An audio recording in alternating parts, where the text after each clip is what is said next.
This episode is brought to you with the help from Newbelity. Newbelity is your go-to IT partner offering tailored solutions in talent acquisition, infrastructure support, network reliability, and cutting-edge AI. We help you stay ahead by turning technology into a strategic advantage for your business. Newbelity, turning your challenges into powerful opportunities. All right, well, welcome to the Viking Press Pass. I'm Matthew Nickel, and today is the CCIW Student-Athlete of the Week, Paige Melton, sophomore guard for the women's basketball team. So, Paige, thanks for joining me. Of course, I'm excited to be here. Absolutely. Well, this is take two, so we started off and it didn't. The first take didn't start recording, so we are off and running here. Hey, I want to start off by talking a little bit about just the recent game. Vikings went up to North Central as part of that doubleheader, and came away with the loss. Vikings are 1-1 here in the conference, but coming out of Saturday, what were just some of the takeaways from that game? I think one big thing was just we started out really slow. I don't know. It was just like our offense wasn't quite flowing the way that it has been. I don't know. There was just something a little bit off in that first half. And then after our talk at halftime, I thought that we got back to where we normally are. Our offense was more aggressive. Our defense was more disciplined. We weren't getting as many fouls. But then it just was too late, basically. If we would have came out from the gate the way we played in the second half, I think it would have been a much better game. Well, North Central's a good team, as well. So, it's kind of one of those games that you can't make a ton of mistakes. You got to come out pretty hot early on, and a few things got to really kind of fall your way, as well a little bit. But as I was watching the broadcast, one of the things they kept talking about was the amount of fouls, and I went back because I'm really curious on it. I mean, 58 total fouls in that game, which was ridiculously high. I want to say it was like 13 or 15 higher than I think North Central's kind of average home game. So definitely the referees, I think, influenced that game maybe a little bit too much. But what was kind of the sentiment in the game, and how do you kind of manage through that and adjust your playing style, or how aggressive maybe or not aggressive you are?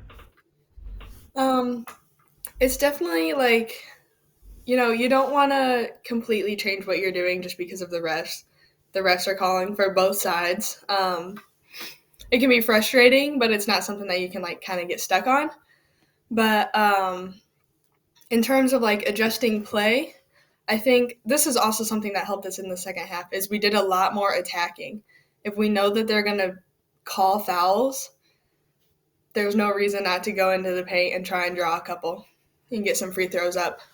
And then defensively wise, just staying disciplined and making sure that you get to your spot early instead of maybe if you meet them to the spot or you cut them off a little bit, maybe that'd be okay. But if the refs are really calling fouls, you got to be there. Make sure you're there fully before they get there. So just little things like that. Yeah, absolutely. I also, one of the things I've noticed too is, Coach Beinborn, he really continues to kind of coach in the moment on the sideline. And, so I'm thinking a little bit about during that game. I mean, you'll always see him, he gets kind of animated, he'll show here and he'll do his slides and kind of talk through that. How helpful is some of that stuff to get that kind of in-game, in-the-moment type of coaching? For me, that's super helpful just because there's a lot of things that I might not notice in the moment. There's so much going on. And maybe I'm thinking about positioning or where my other teammate's at or who has the ball or where's the shooter, just who has the hot hand, everything like that. That there's sometimes things that I miss or something that could be frustrating that maybe wasn't as bad. Maybe I didn't think that it was a foul and he's like, you know what, you did get there late. But some of that's just kind of helpful to get out of your head right away instead of like thinking too much about things that have happened. Yeah, absolutely. Well, let's talk a little bit about your career. I mean, you're just a sophomore, but last year as a freshman, you played in 24 of the Vikings' 27 games. You're averaging about 10 or 11 minutes. Now, it's early in the year, but you're averaging 27 minutes per game right now. So, how's your body kind of feeling and reacting to that increased workload so far? Um, I have been fine with it so far. I know it's still early in the season, so come February it might be a little bit different. But I just I've always been someone who works out like all the time. Over the summer, most of the days I do 2 workouts throughout the day, so I'm used to a higher workload. Good. Yeah, I mean, if you always worry, right, about that, the toll it can take, kind of late in the season and just really kind of managing, aches and pains don't become injuries or things that really kind of nag, down the road. So, let's talk about the Elmhurst game. So, Hmm. you had a career high, 31 points, incredible achievement. What do you feel Thank like you. really kind of clicked, for you during the Elmhurst game? Um, I thought it was just like our offense was. I was just like kind of in the right spot at the right time. Not to say I didn't do any work to get the ball, but there was a lot of times where um, my teammates were just able to create.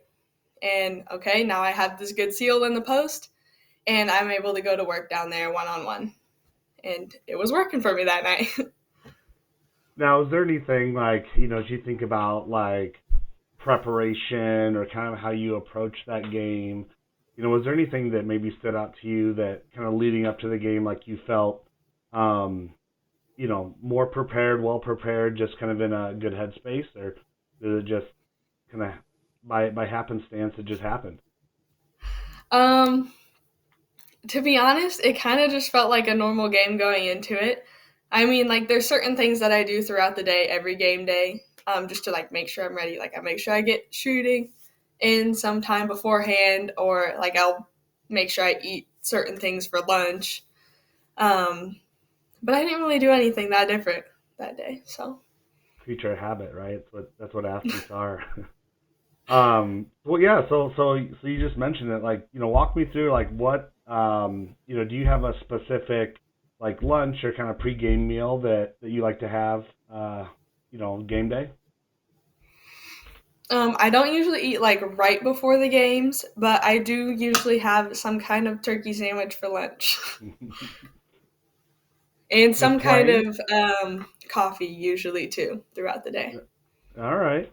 Now, is it just kind of a plain black nothing in it type coffee or?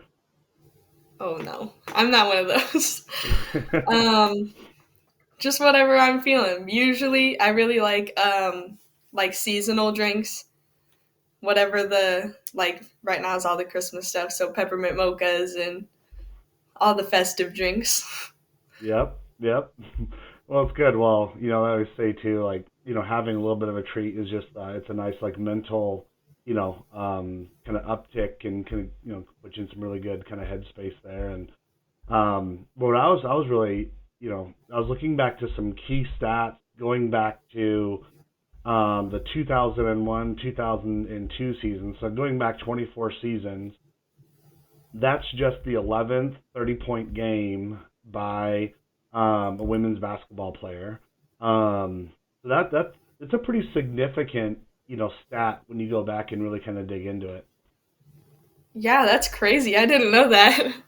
Yeah. That's cool. Uh, there was I was actually messaging one of the North Central guys that helped like broadcast the game, and so one they got the stat out during the game, which I thought was pretty cool. But he also mentioned he said, "Oh, and thanks for reminding me of like the Kristen Fox 31-point game because I it came at senior day, so it was one of the last games of the year for him." And someone on the North Central team was trying to score, needed 15, I think, or 13 to reach 1,000 points, and like they held her to 11. So Oh man. yeah, so all these big 30 plus games. I mean, they come at some kind of momentous times. And Mhm. now is that the highest you've ever had in a game, or kind of going back to your Moline and any type of like travel ball days? Probably. I didn't do a lot of like keeping track of my stats for varsity in high school. My highest was like in the 20s somewhere. So maybe if we go back to like middle school or something, I have no idea. But as far as I know, it's my only 30-point game. Nice. Um, well, so you grew up locally in Moline. Did you always have Augie kind of as a front runner when you were looking at colleges, or how did you kind of end up at Augie? It's kind of funny because I did not want to go to Augie growing up. Both my brothers go to school there. Well, they're one of them's graduated now, but they both went to school there. And my mom works at Augie, and I was like, I just don't want to follow them. I love them. I don't want to follow them. Um, but I went. My first college visit was to Augie, um, just because it was here, so I might as well. Um, and then when I went on other visits after that, I just wasn't as impressed with like academics, especially. I also just really like the Quad City area. There's always something new. There's um, always things to do, and I'm also a homebody. I love coming home like on the weekends and watching football with my family and spending time with them. So, and it ended up being really great, and I really loved the team too. That was another thing that really pulled me to Augie was something I was concerned about was okay, if I go to this other school, sure, I could meet the coach and I could meet the players, but how much of that is them treating me different because I'm a recruit and they want me to come there? Hmm. Where, I knew a lot of the girls from Augie, just from being local or being able to go watch their games. And I've known Coach B forever. I mean, I think I started going to the Augie camp when I was in third grade, the summer camp. So I knew what I was coming into, and I really liked that as well. Yeah, that's awesome. I mean, I was looking at this roster. It's like there's a ton of familiar faces from the area. I mean, you played with Cadence Tatum, at Mhm. Moline, so you kind of reunited with her. But there's a lot of former competitors that are now teammates. So you played against Lexi Hayes in the IH Mississippi Valley Shootout when she's at Assumption. Audrey Erickson from Alleman, and then Tia Lewis and Sierra Hall from UT. So how has that been like building relationships, with folks that previously you were competing against? Um, it was kind of like it wasn't that big of a deal. Over the summer, we had a lot of open gyms, so it was kind of a good bridge between like teammates and competitors because sometimes we're on the same team, sometimes we're against each other. Um, I don't know, but it was kind of a good in between. And also, I've played with a lot of them for AAU. So Jazzy and Lexi were on my AAU team, and then there was one year that Tia, Audrey, and I think Sierra were all like in the same program. So sometimes we would practice against them and we go to the same tournaments and everything like that. So I was used to seeing them outside of like just them being on the other team. So Hmm. it wasn't too difficult, but it's been nice to like actually get to know them a little bit better. It's funny you say that because my when I was being recruited there my senior year in high school for football, when I went and I did my weekend stay, everybody I was being introduced to were the best players from my conference. So again, kind of having that bridge and that relationship that you can build on, um, kind of the same thing. I mean, it ultimately felt like, hey, this is home for me. Um, Hmm. and you don't always get that going to a new program. You're truly a new person with no network. So certainly a lot to be said. And I was telling Coach Beinborn, there's a nice like local recruit, kind of feeder pool, to Augustana, which I think is huge. It's a nice connection to the community, and but again, a lot of familiar faces. Now, I was looking online, and so in some non-basketball type stuff, it looks like you did track and field at Moline. Is that right? I did.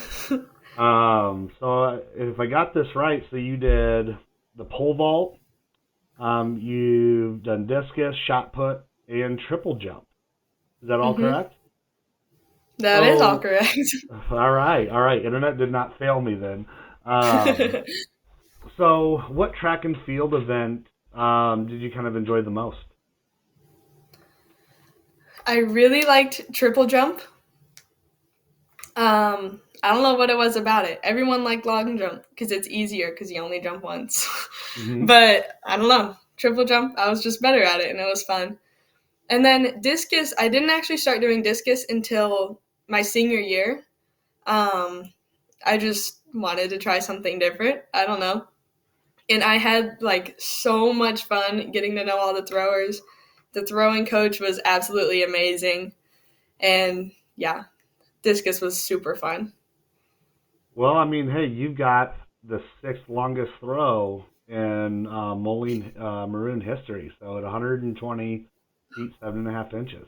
So Well, my coach never told me that. yeah, at least according to whatever website I found on the dark web last night, it showed sixth. I had like 15th in pole vault, sixth in Moline, and 13th in the shot put. So That's some cool. top 20 records, yeah. Who Um, knows? Maybe I'll have to reach out to the track coach.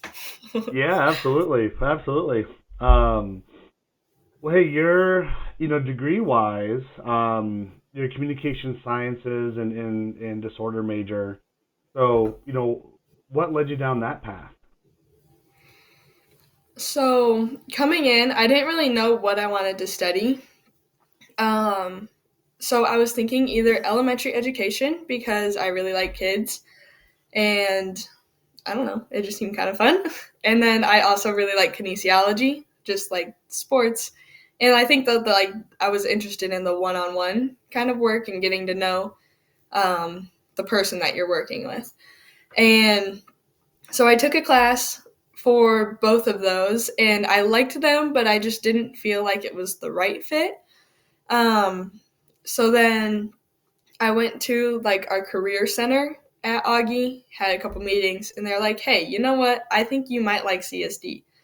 So then one of my friends at the time, who's my roommate now, was a CSD major, and she loved the program and the people in the program. So then I took a class in the spring to kind of test it out, and it was great. So now that's what I'm doing.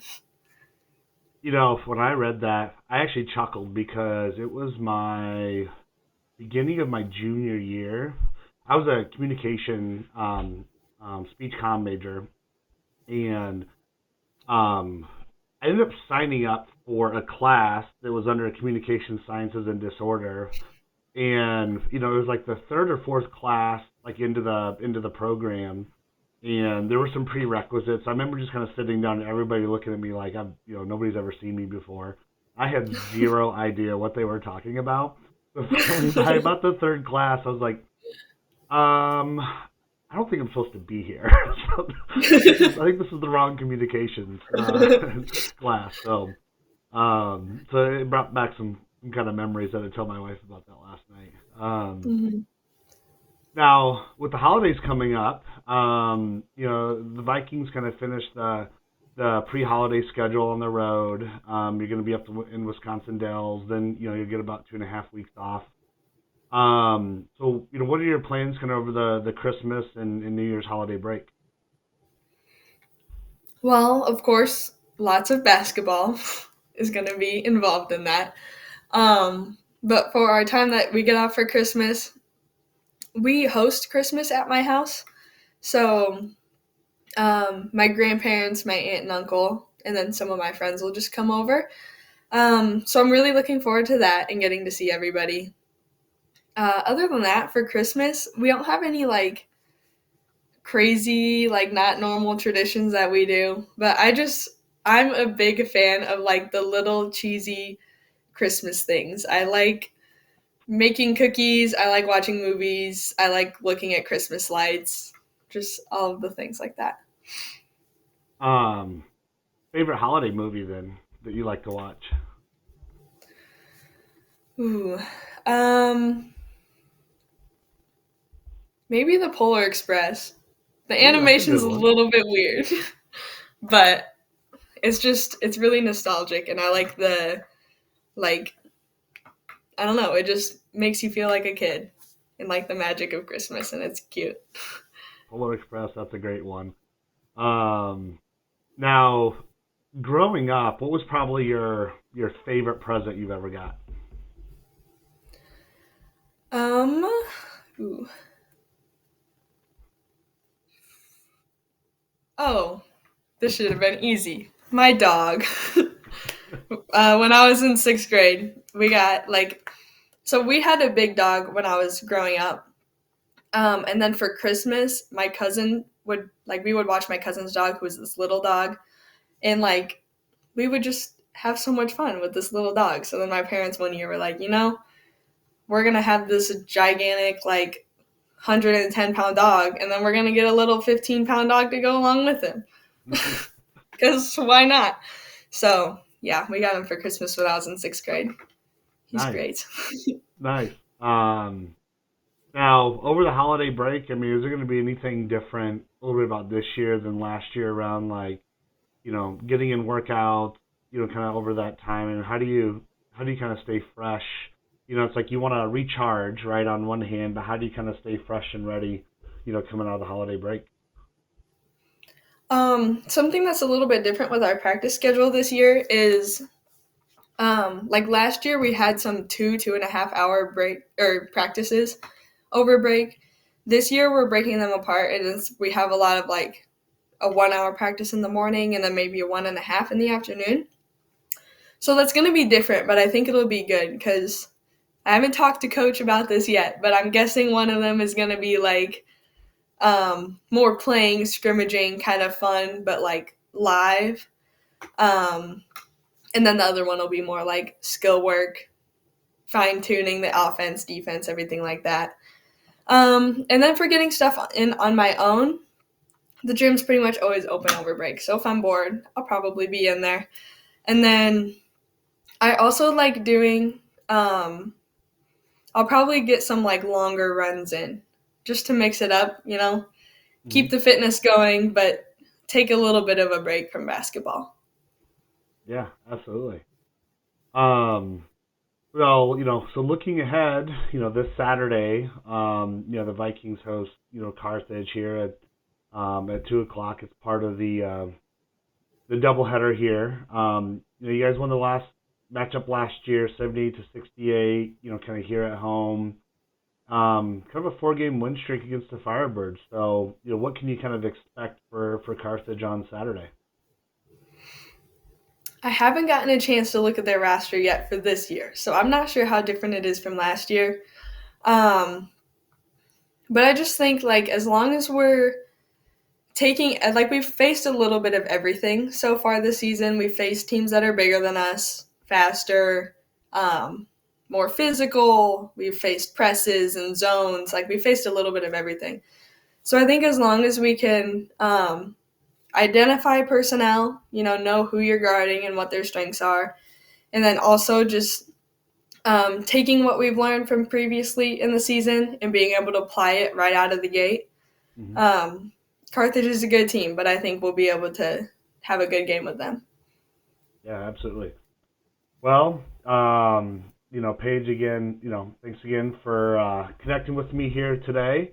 Um, and, a reminder to those watching, so Saturday is another doubleheader, men's and women's. Again, we talked about Carthage, women's kicking off at 2, and men's shortly after about 4:15. So, but again, Paige, thanks for joining me today, and we'll see you on Saturday. Yeah, thanks so much for having me.